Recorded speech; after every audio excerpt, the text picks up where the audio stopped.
բարի, միասնական, չի լինելու պառակտում,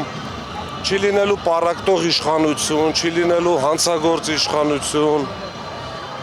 չի լինելու դավաճան իշխանություն, առաջին հերթին համարում եմ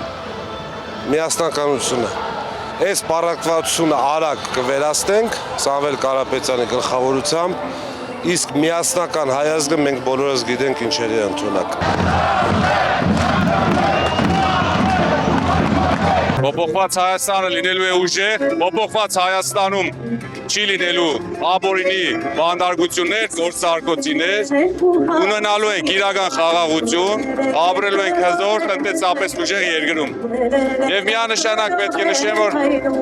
այդ ամեն ինչին մենք կարողանալու ենք հասնենք միայն այն պարագայում, եթե Հայաստանի Հանրապետության վարչապետը լինի Սամվել Կարապետյանը։ Ունենալու է ուժեղ տնտեսություն, ուժեղ խաղաղություն, ուժեղ առաջնորդ եւ ամենակարևորը Հայաստան չեն գալու 300,000 ադրբեջանցիներ։ Հունիսի 7-ը վճռորոշ օր է։ Կարելի է ասել հանրակրվեի պես է։ 300,000 ադրբեջանցի կամ 300,000 աշխատատեղեր։ Մեր ժողովուրդը արժանի է լավագույնին։ Պետք է լինի Հայաստանի Հանրապետության յուրաքանչյուր քաղաքացու բարեկեցությունը ապահովող եւ Հայաստանի շահը առաջնային համարող։ Իսկ ինչպես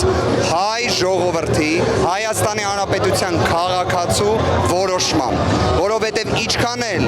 որևէ մեկը խոսա հայ ժողովրդի անունից, որոշողը հենց հայ ժողովուրդն է։ Իսկ մենք այս ժամանակահատվածում տեսանք, որ հայ ժողովուրդը, Հայաստանի Հանրապետության քաղաքացին իսկապես ուզում է փոփոխություն եւ ասում է այո փոփոխություններին։ Պարզապես մնում է գնալ ընտրությունների, արձանագրել փոփոխությունների իրողությունը։